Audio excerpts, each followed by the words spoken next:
फैगौ बिधानसभानि जि बिसायख'थि बेखौ लानानै जोङो गसाइगाव जिल्ला जोंनि इउपिपिएलनि जि मोनसे कमिटि दङ गासैबो जोंनि मावथि बिथांमोनखौ लानानै जों मोनसे सरसा खालामदों बे बिसायख'थियाव जों बोरै खामानि मावनो माबोरै मावनो गासै थासारिखौ लानानै जों मोजाङै सावरायलायो गोबां जोंनि दैदेनगिरिफ्रा बयबो बाहागो लादों खोब मोजां परिबेस आरो बयबो बुंसोलायदों बयबो गोसोआव साननाय दं जे क'क्राझारनि एबार बियाब जि मोनसे एमएलए जि समस्ति दं बेखौ जों देरहाफिननो हागोन कारण गसाइगाव हिसाबै जोंनि जिरन बसुमतारी जोंनि एमएलएखा जोंबो देरहाखादों थांनाय बाराव बाइ इलेक्सनावहाय एबार आरो जों बेखौ लाखिफिननो हागोन बे समस्तिखौ बेखौ बयबो जोंनि वार्कारफ्रा बयबो फोथायनाय दङ ओंखायनो जोङो बुंनो हायो इउपिपिएलआ गसाइगाव समस्तियाव जों आरो देरहाफिनगोन आरो जों बयबो गोसो गोथारै खामानिखौ मावगोन।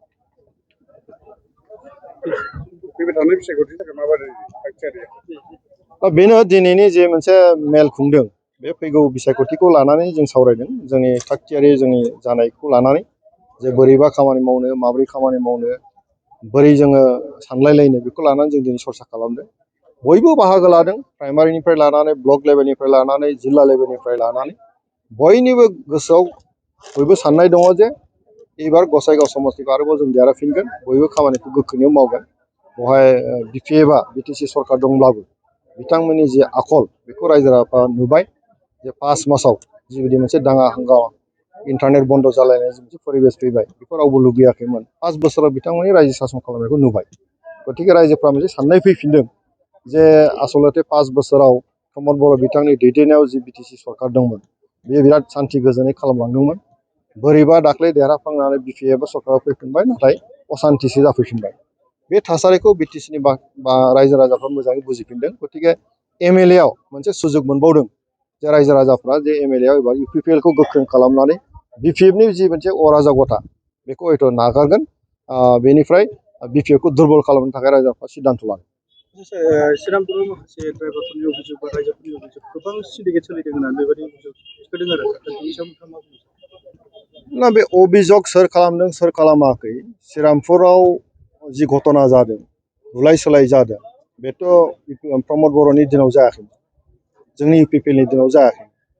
बिपिएफनि सरकार फैनाय लोगो लोगो बे घटनाफ्रा जाबोबाय थादों गतिके बेवहाय माबा मोनसे दङ बिपिएफनि दैदेनगिरिफ्रा बिपिएफ सरकारा बेनि सायाव कन्ट्रल खालामनांगौ नाथाय बिथांमोना खालामाखै बिथांमोना कन्ट्रल खालामाखै माने मा प्रमद बर'नि दिनाव जेबोआनो जायाखै थारमाने कन्ट्रल जादोंमोन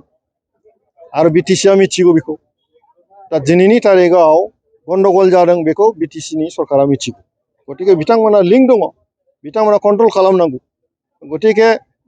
बे बाथ्राखौनो लानानै रायजो राजाफोरनि गेजेराव दिनै सावरायनाय फैदों जे बिपिएफ सरकार फैफिननाय लोगो लोगो